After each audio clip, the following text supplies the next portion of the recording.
आज बिहार चुनाव को लेकर के चर्चा हो रही है, लेकिन दूसरी तरफ एक चर्चा और है अंता के अंदर चुनाव।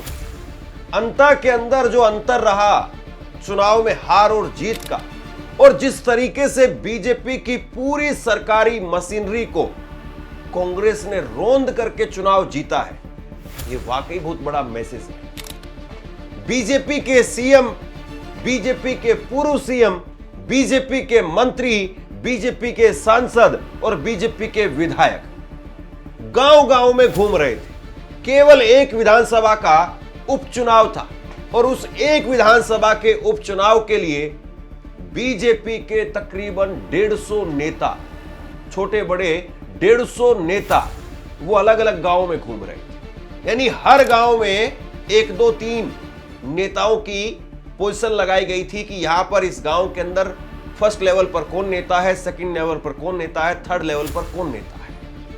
हर गांव में 3-3 लेयर की नेताओं की फौज लगाई गई थी, लेकिन उसके बावजूद यहां पर बीजेपी चुनाव हार गई। मैं अंता राजस्थान के उपचुनाव की बात कर रहा हूं, जहां पर चुनाव आयोग ने खुद माना कि तकरीबन चुनाव के दौरान 21 करोड़ रुपए सिर्फ एक विधानसभा को लेकर 21 करोड़ रुपए की बरामदगी हुई है, जिसमें कैश में बरामदगी, जिसमें शराब में बरामदगी और उसके साथ साथ बाकी दूसरी चीजें वो भी पकड़ी।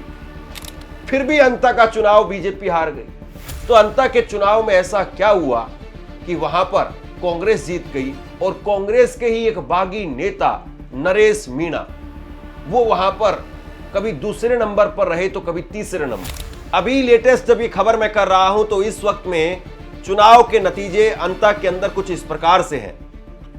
प्रमोद जैन भाया कांग्रेस के उम्मीदवार, उनको मिले 65,900 वोट, तकरीबन 15,000 वोटों से वो आगे है। हालांकि चुनाव आयोग की वेबसाइट पर अभी भी 2 राउंड की गिनती बाकी है, लेकिन इनको जीता हुआ घोषित वैसे कर दिया गया है।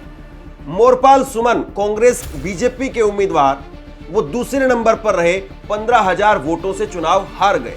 नरेश मीणा बीच चुनाव में ही काउंटिंग सेंटर छोड़ करके चले गए, लेकिन इन्होंने अच्छे खासे वोट हासिल किए, 49,000, तकरीबन 50,000 वोट हासिल किए। नरेश मीणा कांग्रेस के ही नेता रहे, लेकिन इस बार बागी हो गए और नरेश मीणा के लिए इस बार प्रचार करने के लिए हनुमान बेनीवाल, आम आदमी पार्टी के संजय सिंह, समाजवादी पार्टी के भी कुछ नेता वो पहुंचे। हेलीकॉप्टर से एक बड़ी रैली हुई और नरेश मीणा ने अकेले अपने दम पर इस चुनाव को गरमा दिया था।